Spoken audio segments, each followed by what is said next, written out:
By 1787, a crisis seemed on the horizon. The existing government of the Union was not working well. The Articles of Confederation was an alliance between pre-existing states. The Articles relied on one state, one vote, one branch of government, which meant it wasn't really a government. Both the advocates of the Constitution and their opponents were dissatisfied with the Articles. The difference between them was the opponents of the new Constitution thought the Articles could cure themselves. They could pass a series of amendments that would empower the national government. And the Federalists concluded that what we had to do was start over. Instead of confining themselves to the powers with which they were entrusted, they pronounced all amendments to the Articles of Confederation wholly impracticable, and with a spirit of amity and concession truly remarkable, proceeded to form a government entirely new and totally different in its principles and its organization. Brutus, 8. The evils we experience do not proceed from minute or partial imperfections, but from fundamental errors in the structure of the building, which cannot be amended otherwise than by an alteration in the first principles and main pillars of the fabric. Federalist 15. The naming of Federalists was meant to be those people who wanted a closer union, a more perfect union. The Anti-Federalists were called Anti-Federalists by the Federalists because they were anti-federal men. They wanted a looser construction. Although in terms of principle, they were more federal in the old-fashioned sense of decentralized government and limited central government. The Anti-Federalists opposed the Constitution because they thought it wouldn't guarantee Republican government. It would degenerate into a form of aristocracy or despotism because there was too much power in it. Publius undertook a massive effort to persuade them otherwise, which helped us succeed in winning the fight against the critics of the Constitution.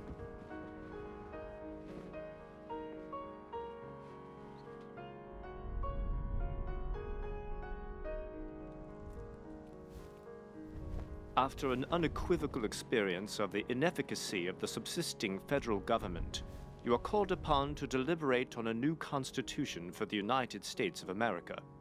The subject speaks its own importance. Federalist 1. The most famous and certainly the longest and most elaborate defense of the new Constitution was written by Alexander Hamilton and James Madison and John Jay under the pseudonym of Publius. There are no three Anti-Federalists who wrote under one name, Brutus. Brutus wrote between October 1787 and April 1788, almost paralleling the writings of the Federalists. Brutus is the one who kills Julius Caesar, the authoritarian threat, and saves the Roman Republic. The Publius they had in mind was one of the co-founders of the Roman Republic and was in a way an early savior of the Republic who democratized the early Roman Republic but also stabilized it. For Publius, the Articles of Confederation put the revolution in danger. For people like Brutus, who were more cautious, that the revolution represented the real battle and that we didn't need another battle, another huge structural change. The main battle had been already fought and won. In unfolding the defects of the existing confederation, the utility and necessity of a federal judicature have been clearly pointed out. Federalist 78. Brutus had a very keen anticipation of problems lurking in the Supreme Court. It is to be observed that the Supreme Court has the power, in the last resort, to determine all questions that may arise in the course of legal discussion on the meaning and construction of the Constitution. This power they will hold under the Constitution and independent of the legislature. Brutus 12. The key to democratic Republican government for Brutus is dependence on the people and responsibility to the people. The judiciary becomes difficult for Brutus because it is not directly the result of the consent of the people. Publius's famous defense of judicial review rests upon the necessity that if this is to be, as he says in Federalist 78, a limited constitution, you have to have a way to enforce the limits on what Congress or the president can do. The interpretation of the laws is the proper and peculiar province of the courts. A constitution is, in fact, and must be regarded by the judges as a fundamental law. It therefore belongs to them to ascertain its meaning. Federalist 78. When the legislative branch violates the manifest tenor, the clear meaning, you need a judiciary, and it's some kind of independent body, not tied up with the political mechanism, in order to restrain a legislative branch when it has gone off the rails. No errors they may commit can be corrected by any power above them, if any such power there be, nor can they be removed from office for making ever so many erroneous adjudications. Brutus 11. I think Brutus's point there is that there's no inherent mechanism within the Constitution to restrain the judiciary to the manifest tenor doctrine. And Hamilton's response would be, Congress will never let it happen. There are many ways in which the elected branches of the government can exert authority over the unelected one. Simply in the power of appointment itself, combined with the power of removal through impeachment, means that the notion of a court that's completely out of control and indifferent to majority opinion seem to them very implausible. They have made the judges independent, in the fullest sense of the word. They are independent of the people, of the legislature, and of every power under heaven. Men placed in a situation will generally soon feel themselves independent of heaven itself. Brutus 15. They're supposed to enforce the highest law, the law of laws, namely the Constitution. It does presuppose a certain ethic among the judges, namely that they will respect their role as judges. They're not supposed to make law. For Publius to say that Congress will never let it happen means that Congress would adhere to the dignity of being a member of Congress. For Publius's system to work, it requires that ambition counteract ambition. In framing a government which is to be administered by men over men, the great difficulty lies in this. You must first enable the government to control the governed, and in the next place, oblige it to control itself. Federalist 51. The very exercise of judicial power presupposes political judgments about what is right and wrong and what proper structure of a government could be. They are partisans of the Constitution, not partisans of any particular political party.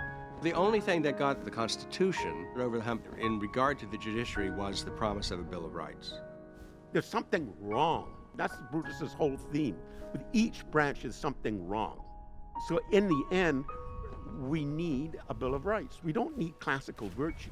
We need a Bill of Rights to remind ourselves that we, the people, tell the government what to do, not the government tell us what to do.